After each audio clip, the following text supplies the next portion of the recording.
Welcome to Poor Decision Show. I'm your host, Anissa. Unfortunately, Anna is not here today because she is sick and she is unwell, but she's getting better. We thank God. But we actually had a planned guest before she actually became sick. And so now he's just her fill-in, which is fine. This is fine. So I'll let him introduce himself. But yeah, introduce yourself. Hi guys, I'm Carl CNN. I've also got my own podcast, a Yes. music podcast called...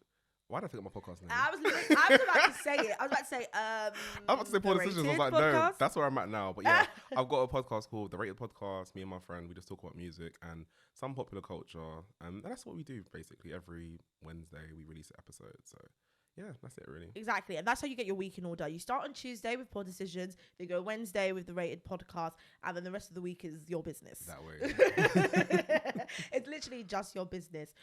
So first of all, guys, I'm not gonna lie, my voice is definitely deeper today. Like myself, Carl is also quite hungover. I am what I call tequila faced because I only drink tequila and I drank all of it last night, and so I'm still emerging out of the tequila facedness. When you say like only drink tequila though, do you drink it with like Coke and stuff?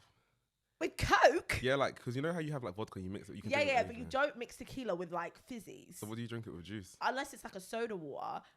Okay, so you know I went to a tequila tasting when I was in Yeah, Mexico. yes, you did. And I did, because I love tequila, and I usually, because when it's a good tequila, you can just drink it straight. Yeah. So I used to drink my tequila straight, or what I would do actually was squeeze like half a lemon into the tequila, and then I drink that straight. But when I was doing the tequila tasting, I did say to the guy, like, what's the best mixers for tequila? Because I like it, but I just want to know. Anyway, he said like anything citrusy is a good mixer. So he was like, you want to think about your orange juice, like your like lime juice, What about Fanta? pineapple juice. Fanta? No. Pineapple juice. And I think he also said grapefruit as well. So he was like, anything that has like that citrusy, like bittery kind of that little bit of vibe like that. Yeah. Although pineapple is sweet, it's good with tequila. So yesterday I was just on tequila and pineapple juice, which is really, really good. Everybody was like screwing their face at me when they were like, what are you drinking? And I was like, tequila and pineapple juice. I thought, you uncultured swines, please don't give me this. You lot who stay on your Hennessy and apple juice, it's fine, love. You haven't leveled up yet. It's okay. It's quite an urban drink, don't you think, though? What, Hennessy? Henny and apple, yeah. Yes, and I'm going to be one of the first people. Well, Hennessy's not that good. I can't like disagree with you. I feel like when I last went out like a couple weeks ago before yesterday, I had Henny and apple like the whole night and it finished me. So it's not nice though. That's the thing. That's the thing. I've never enjoyed the taste of it. Yeah, it's not like nice ever. And I don't know. But the thing I was about to say, I don't know if it's because I don't like dark liquor, but I don't mind like a spiced rum. So maybe I do. Maybe something a bit sweeter. Yeah. I'm not a Hennessy person. Although once I did buy a whole Hennessy bottle when I was going to Atlanta. I bought it in the airport for some strange reason. And then so while I was in Atlanta, I was really forcing myself to drink the Hennessy, and I couldn't. And I want to tell you, I had like 3/4 of the bottle left. And so instead of bringing, because I was moving on to a next destination, instead of bringing it with me, I left it for the housekeeper and I just wrote her a note saying, girl, I hope you enjoy all the best, basically. Because it was like, I cannot drink this Hennessy. Yeah. But now I'm thinking she probably wanted a tip and not a bottle of Hennessy. And not a bottle. And you probably drank a little bit of it as well, right? Well, I drank about a quarter of it. Exactly. Yeah. So you gave her a used bottle of Hennessy. I'm sure she found use for it. But now I'm thinking about it, she probably wanted to, it's probably an American thing probably to just leave a tip for the housekeeping instead of the bottle. Probably. Damn. Next time. Do you know what?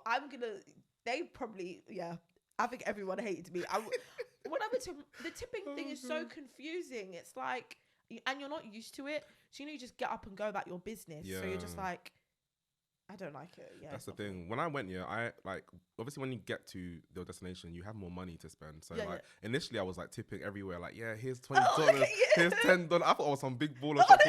By the time we got to the end of the 10 days, I was broke, poor, and broken. There was no tips for anybody at that point. We were giving out like 2 cents, like 50, I didn't even $1 each. Like, so it changed dramatically at the end of the trip. So nah. Sorry, Carl, I hate to say that, but that's a freaking poor decision. That one. It was. $10 tip? Are you crazy? I was doing the most. I don't even know why. When I got back to London, I was so poor. And these times that I worked in a supermarket, so it was just like I remember I was banging overtime. I was so black from the sun. My skin was ruined because I was eating trash, and my skin I had acne and all kinds of spots. I looked just run down. So clearly, this trip and this big balling lifestyle really Bankrupt caught up me. with you. It did. At 23, I don't know who I thought I was, but hey, here we are. Oh, that's the year I went to America. Yeah, we went at the same well. time. Yeah, Yeah. 23. Fabs. Where did you go? I went to Miami. Oh, lovely. Yeah. Oh, that's definitely why you were black. Yeah. And you guys went to ATL and Cancun? Yes. Yeah. But do you know what? I caught a tan from Atlanta anyway. Yeah. But they didn't really have like as a city, so there's no like beachy vibes. Okay, cool. But I wasn't tipping like. I think honest to God, I really barely tipped. And now that makes me sound like a cheapskate, but I just didn't. No. Although when we took the taxi from the airport to the hotel, basically I think the taxi was like, I don't know, basically it was under $100, but the way that I'd done the notes or whatever, like I had only like 250s or something, so I gave him the $100, the whatever to break it. I'm expected to get my change. He goes back in the car. Rude boy drove off, and I said, "What the hell is going on?" I said, "Where's he gone? Where's he gone with the money?" Change? I said, "This is not a tip. It's like they don't understand what changes." That's it. It's just automatic tip there. It's because of the culture and the way they do things as well. And obviously, like when you pay for stuff there, like they don't include a service charge until like after you've completed the bill, and then it starts adding up. So then you think your meal will be $15, and it's actually gonna be like 20 something. It's just like it's a mess. Yeah, America's. I did not like that. So that was the only time I really tipped. I guess that was when I was balling, but accidentally because they took my money. And everything else, then I just paid by card or exact change because it was like, this is crazy. Question though, how did you lot do like cab stuff? Because there was 5 of us, 5 guys, and then like when it came to like cabs and stuff, like Monzo was around then. I don't think everyone had it, but like. I remember like I would pay for cab sometimes, and someone else would pay for cab. Then John would pay, then Miles would pay, and then like it just wasn't even because like we're just all paying. Like I'm not going to Fort Lauderdale, whatever that place is. That hood place. When we were driving, I just saw bare tires on the road and cars on fire. I said, "We are entering the ghetto right now." That was You've gone from one ghetto to another ghetto. I said, "Wow." The journey was like an hour long. I needed to pee. Was it an event or something that you went to? We were going to some club somewhere in the middle of nowhere, and it was. So you guys found yourself in some.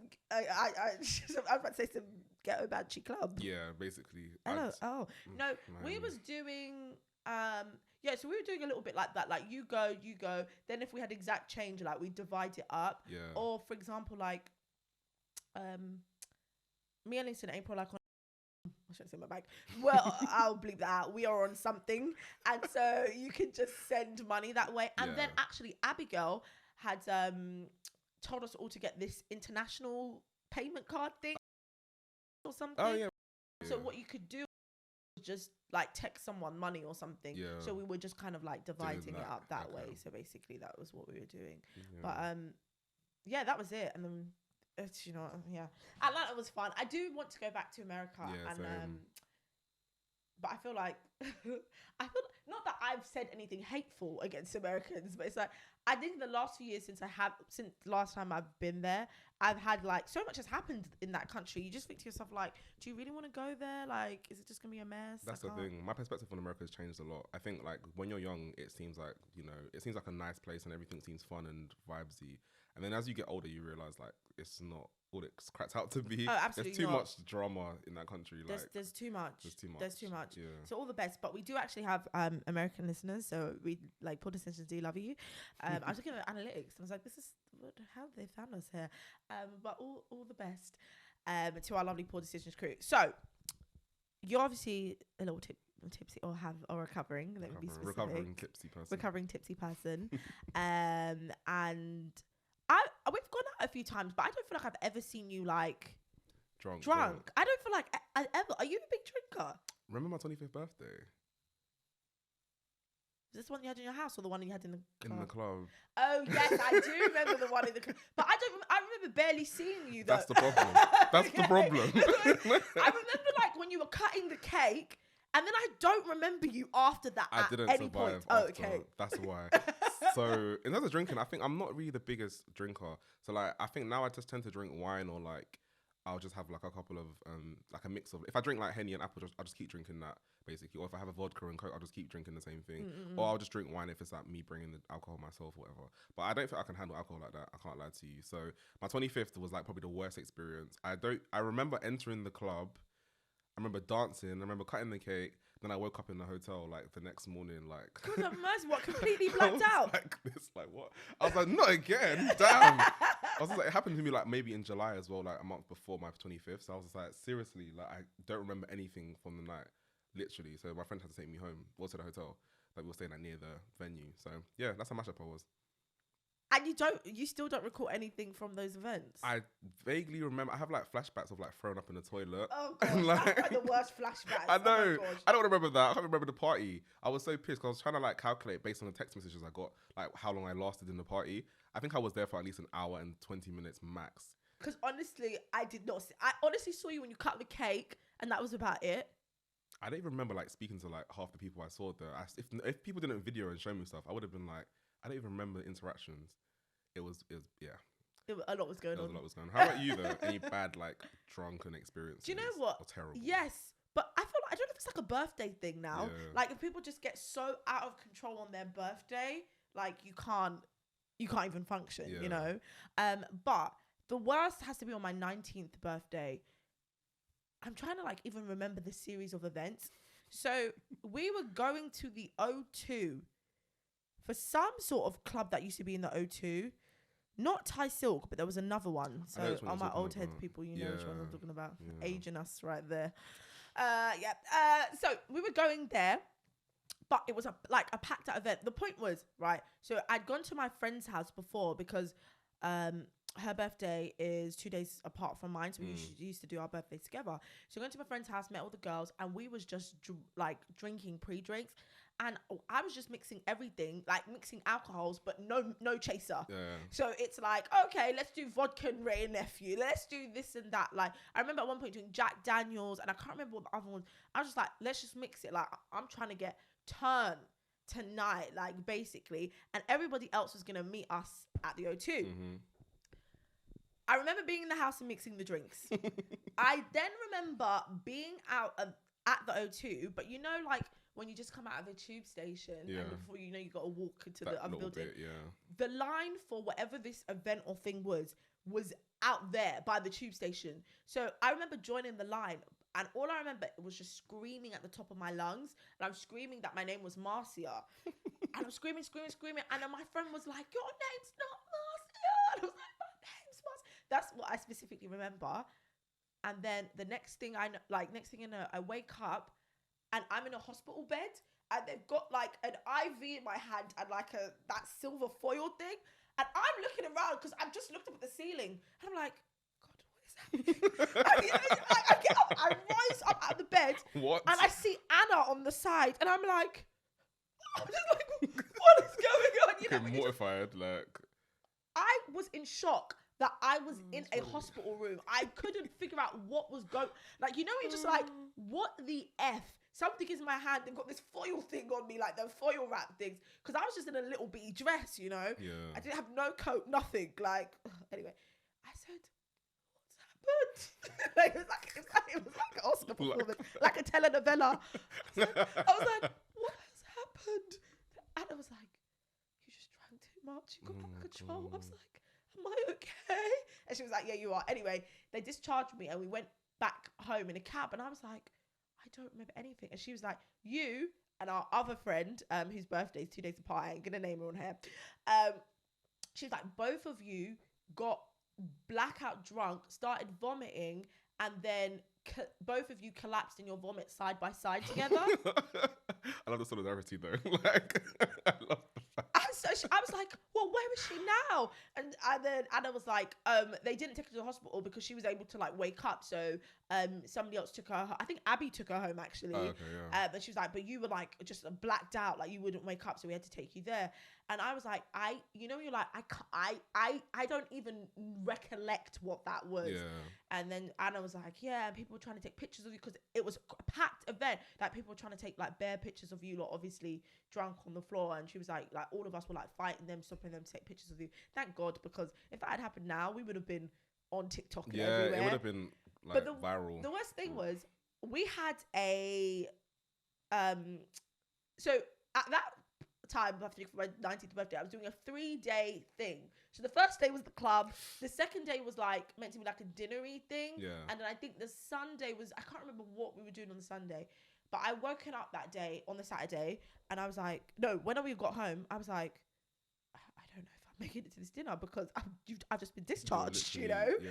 And so we were like, okay, we've got to cancel it. And obviously everyone was concerned.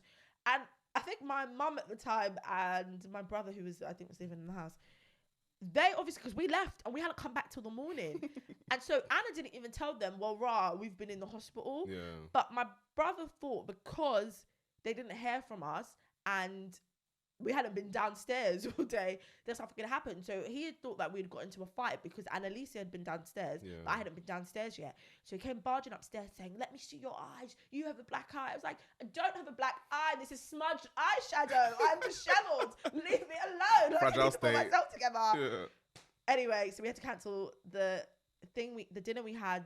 And then we just invited everyone from the dinner around to our house the next day, and everyone was like, we were so concerned for you. And I was like, yeah, I know.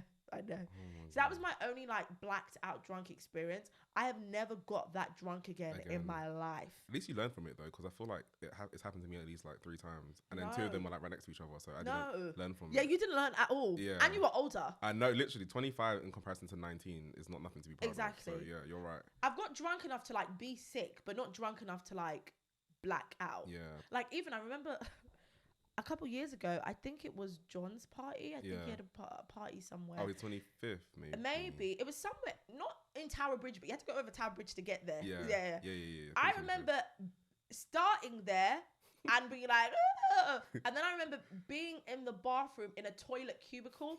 Then I remember B picking me out of the cubicle. I was like, you need to go home. You need to go home right now. And then she pulled me outside. And I remember just sitting like on the pavement and she was shaking me. You have to get up. You have to I was like, I don't know what's happening.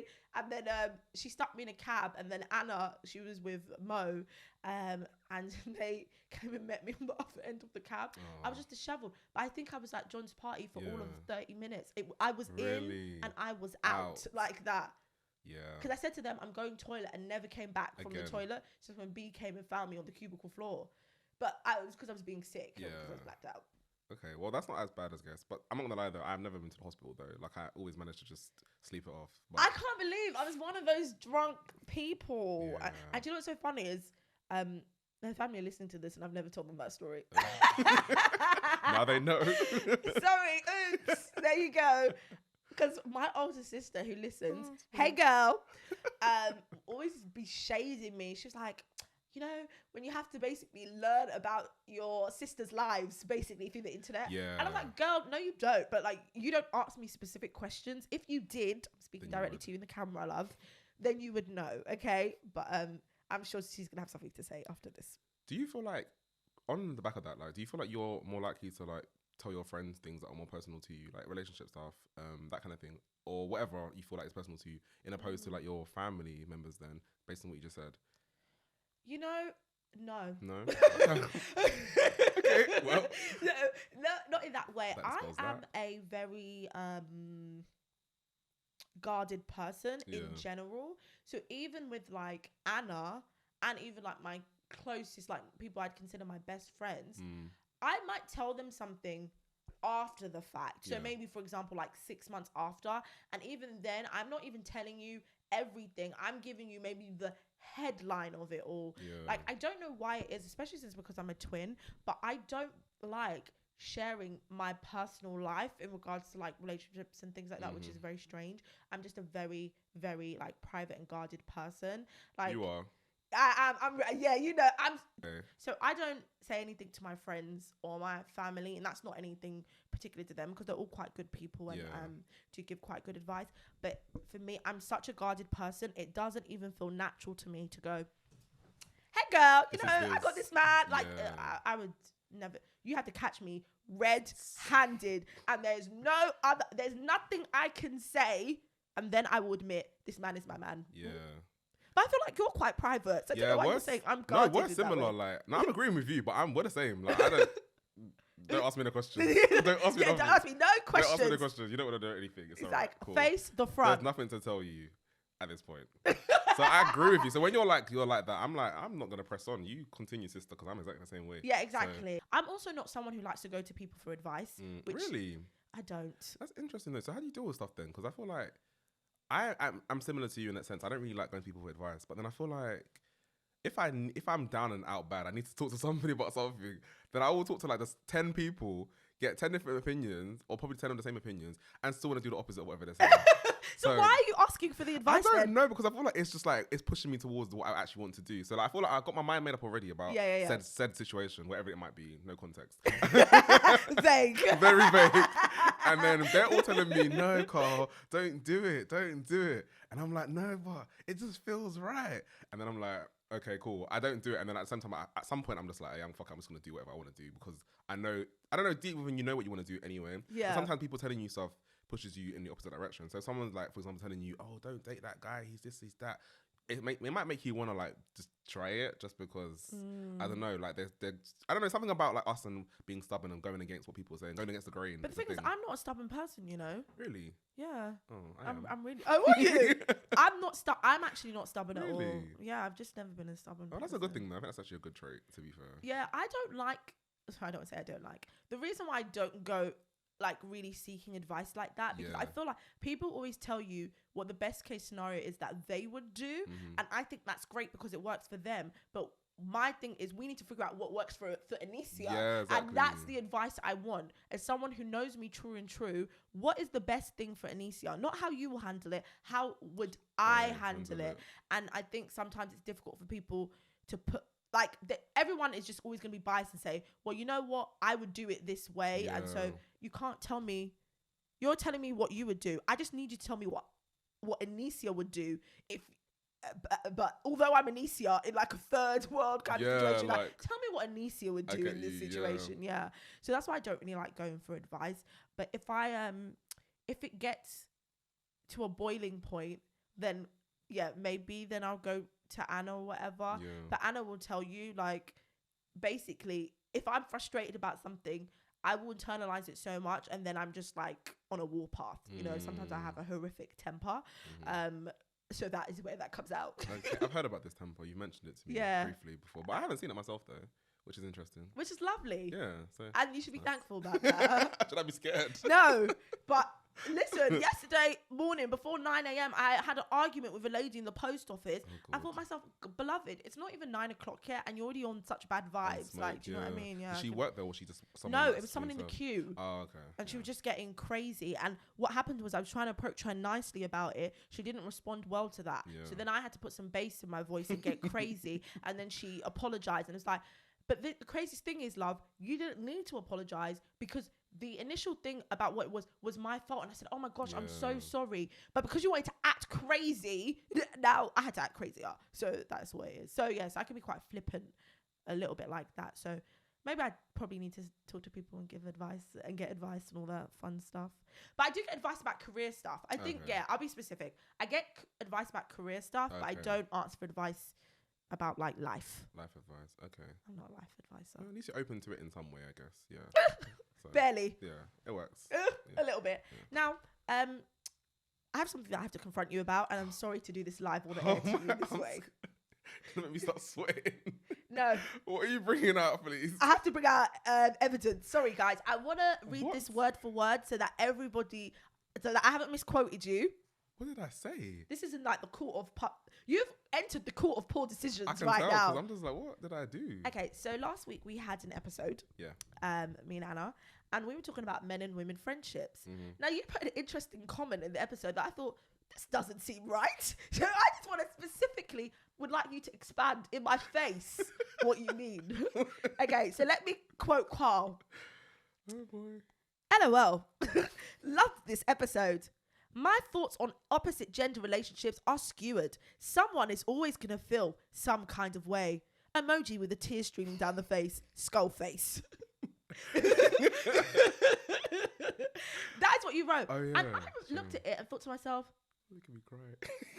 Carl, who has 1,001 friends of every gender.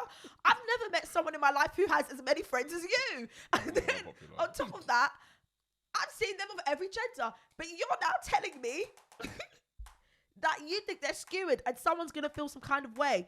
Elaborate, sir. Justify yourself. It was because of the context you guys were talking about. So it's more so pertaining to that. So, you know, like it was like around having like a male best friend and female best friend. Yeah. And then dating. And then I feel like in that situation, like the partner is always going to feel some kind of way about the opposite gender like Oh, relationship. okay. So it was more so like related to that, because I feel like I've been seeing so many situations where that doesn't work. And also sometimes I feel like with opposite gender relationships, I feel like a lot of the time, like thinking about Love Island and stuff as well, I feel like the one of them is feeling the other person most of the time. I feel like a lot of the time, maybe not all the time, but a nice good percentage of the time. yeah. But something is like not allowing them to pursue the person, so they just settled for a friendship, I think. So I don't think it's out of choice sometimes, but most of the time it's out of like there's either someone's dating somebody or there's a complicated situation or whatever. But I don't genuinely think like people opposite genders are friends just because.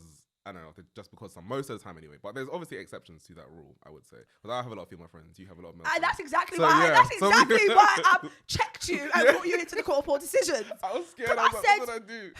The man of 1,001 friends. No offense, that's no shade to Carl's friends, but I'm pretty sure Carl has about 1 million best friends.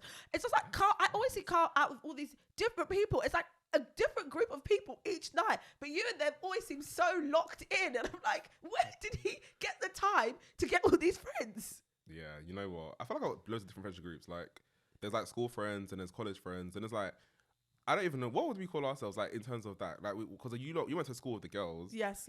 And then, but I'm not really in you lot's friendship group. I'm more of like an outlier to it. Not an outlier, but then I guess we have like because I know, friends. because we have the mutuals, but you lot have your own like little clique thing. I guess as well, yeah. And then there's like some uni friends as well, and then I don't know, it's just like a weird mix of like people. And then I've got work friends that I picked up like along the way. I just be collecting friends like Pokemon, clearly. So what, is it shady for me to ask you which one's your most important friendship group? Important.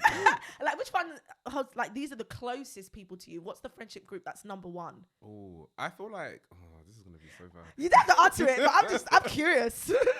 I feel like, you know what, my school friends I feel like are the ones I've had the longest. Oh, so they're your number ones. I'm asking a question. I'm asking a question. So in terms of like how I feel when I'm around them, I genuinely do feel like, I don't know, like I feel like I don't know, like how do I phrase this? Like when I'm around them, we don't have to drink to have a good time. Oh yeah, Like they're the kind of people that we could just laugh about anything and everything. And obviously I've known them for a longer period of time, so they get like my dumb sense of humor. So yeah, I think if there's a hierarchy, maybe that. Eesh. Listen, pickle. Well, sorry to our mutual friends that are listening. I love them too. Like 5 seconds. Well, sorry, I'm being a little mischievous, but a little bit.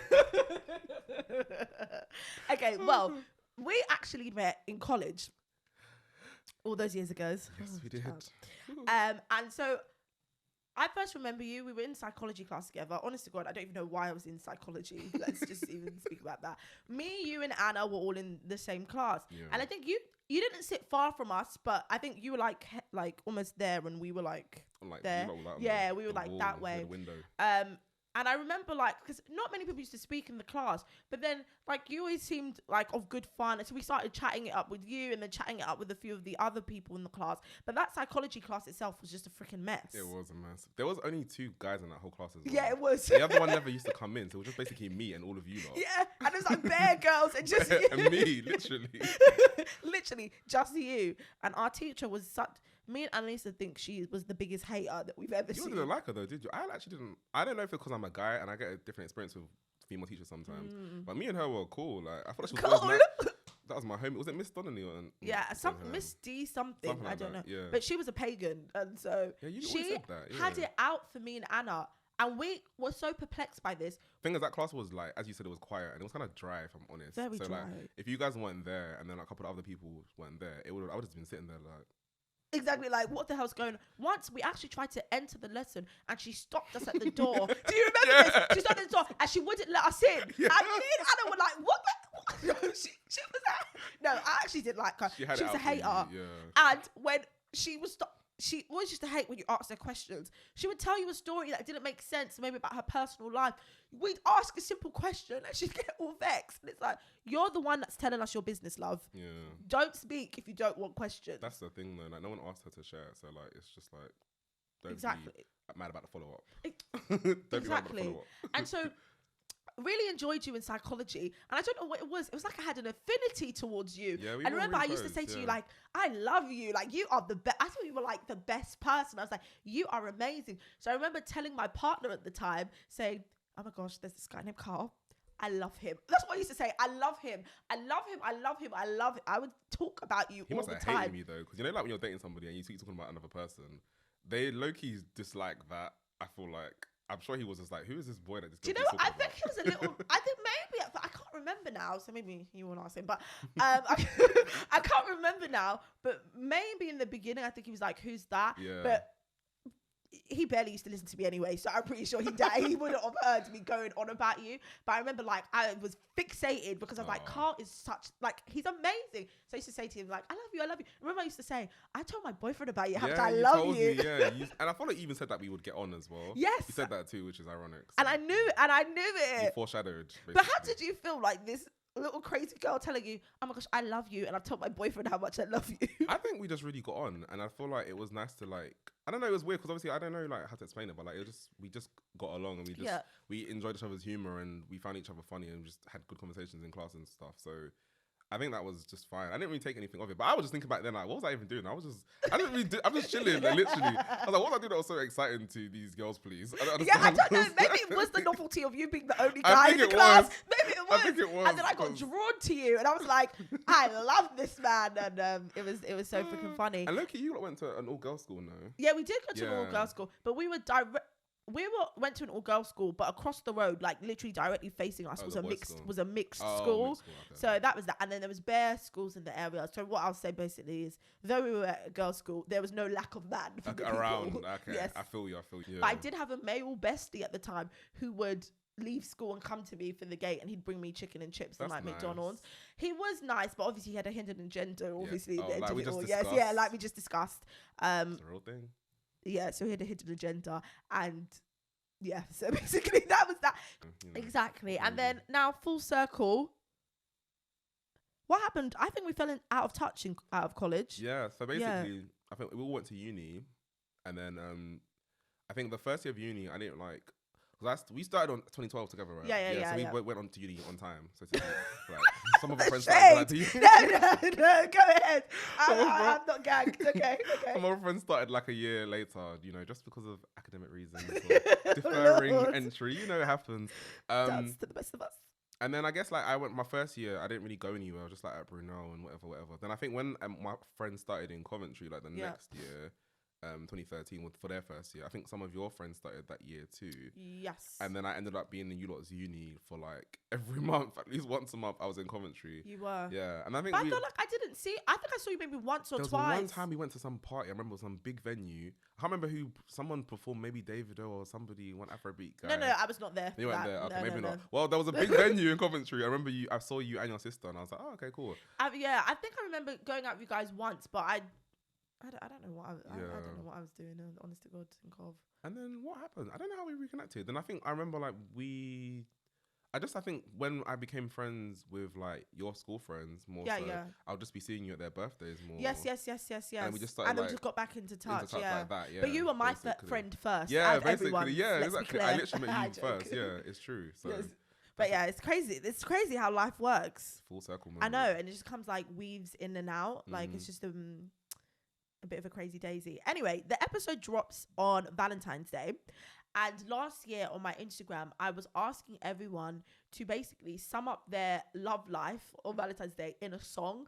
What song best describes your love life or your Valentine's Day now on? Now, I'll give you time to think on that answer. Last year, I said that it was 50 Cent, Many Men for me. And it still feels the same vibe. What? Literally, many men wish death upon me. Not death.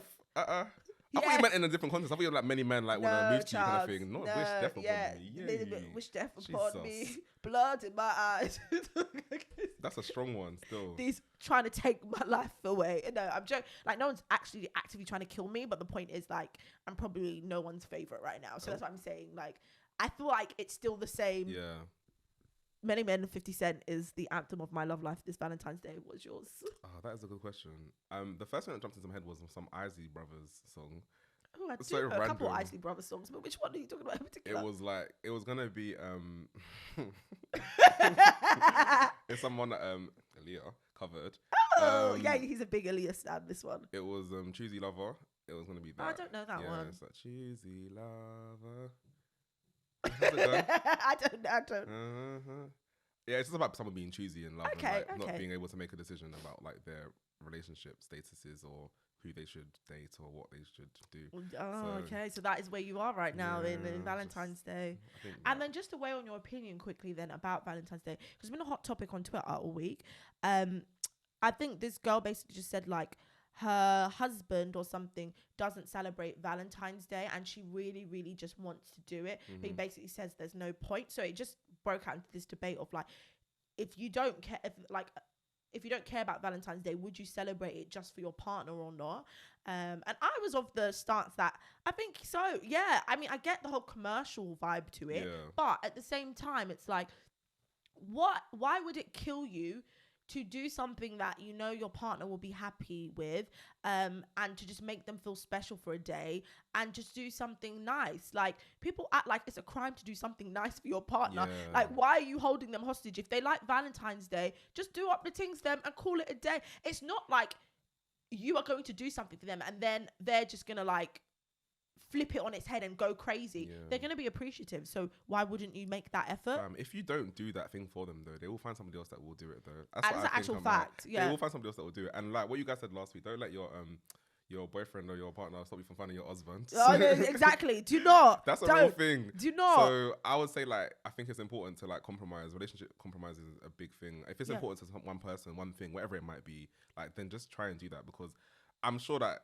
sis is probably thinking like, is this the right person for me? Because he doesn't even want to just do this one thing that I want to do. Yeah, exactly. And then when she wonders, he'll be wondering why she's down the road with the next man buying her roses. Not down the road, down child. The street. So yeah, on the corner. Doing something not supposed to be doing. Divorced. Father, give us strength. But yeah, that's an interesting point. Yeah, I definitely agree with that. I just think it's silly. It's like, and Valentine's Day is such a small thing to compromise about. It's not like someone's asked you to convert religion, Playboy. It's just like buy some flowers and a chocolate and call it a day. Like, it's not a big issue. Some people are sentimental, they just like that, like the novelty of that, like being celebrated on this day of love kind of thing. Yeah, exactly. And that's fine. That's not that deep to me. Exactly. Speaking, and I did see someone said like, if you are a romantic person or like a romance babe or romance boy, dating like a nonchalant person or someone who's not romantic, they said it's like basically will be like the death of you. And at first I was thinking, really? And then the more that I pondered on it, I thought, yeah, absolutely, because they will never meet that need that you have. So it's kind of like, what else would you be doing? It's true though, when you think about it. Yeah, it's tough stuff. I'm a romance babe, so yeah, I'm all about love too, to be fair. The thing is, I'm a romance babe, but I feel like in a very gangster way. When are you gonna leave the Peckham out of you, sis? Like every time, you just have to bring some gangster in you. No, it's not the gangster. It's just I don't like anything that I feel like is too marshmallow or corny. Too fluffy. So for me, although maybe romance isn't the right word, I like effort, but like in a really cool way. Like impress me, like make it cool, like, and I'll be like, oh, that's what's up. Not like. Would you consider a cool like Valentine's Day then? Because like I know that personally speaking, the chocolate and flowers is corny to me. So, and I think most people find it. Well, people like it, I guess, but to me, it's corny. Yeah, so what do you consider a non-corny, like a cool way to approach you for Valentine's Day? Well, I've never yet seen it, so it's really hard to like imagine tough stuff. No, I've survived. What would be like a cool way? I think a cool way would just be maybe like doing a new experience. Yeah. Or like an activity? Maybe like an activity, like something fun to do. Or just generally get me gifts. Nothing sentimental, maybe just all materialistic. What is your love language? Do you know your love language? Quality time. Really? Yeah, that's my love language. language. Do you know like the next, like, do you know the order? After quality time, it's physical touch. Oh, saucy. But not too much. As in like, I don't mind like maybe me touching you, like maybe hugging you or put my hand on you, but not for you to touch me. Oh, okay. It's like, I get you. You're like me. I swear to God. We're very similar. Like, please. I want to be the one that is affectionate. Exactly. Please, yeah. Okay, well, we are rounding up now, so we're going to have to leave, but I feel like there's so much still to talk about. I know. Time okay, really so quickly. Plug your socials for us very quickly. Yes, so my private Instagram is @CarlCNN. Follow me, I'll follow back. And my podcast page is The Rated Podcast. We talk about music and popular culture, mostly music. hot topics, that kind of thing. Mostly around music again. Just music. We love music. No, but it's very interesting, music and hot topics. Like I key to it all. You know, yes, it's like a weird blend, but I feel like because the musicians are always doing stuff as well. Yes, like, but they are the news and they are like the drama. That's the thing. Yeah, so there's so much drama around them. So that's it. But yeah, the Rated Podcast, guys. Check them out, guys. Check us out. You know. And as usual, at Poor Decisions Show on Instagram, TikTok, and YouTube, and then Poor Decisions UK on the Twitter. Make sure you follow Anna at Licia Loves Food and myself at Anissiagrams. And I will see you guys next week. But don't forget to subscribe wherever you're listening or watching. Thank you, Carl, for joining us today and filling in for Anna. We had such a good time. I can't wait for you to get you back when Anna's here. Yes, please do.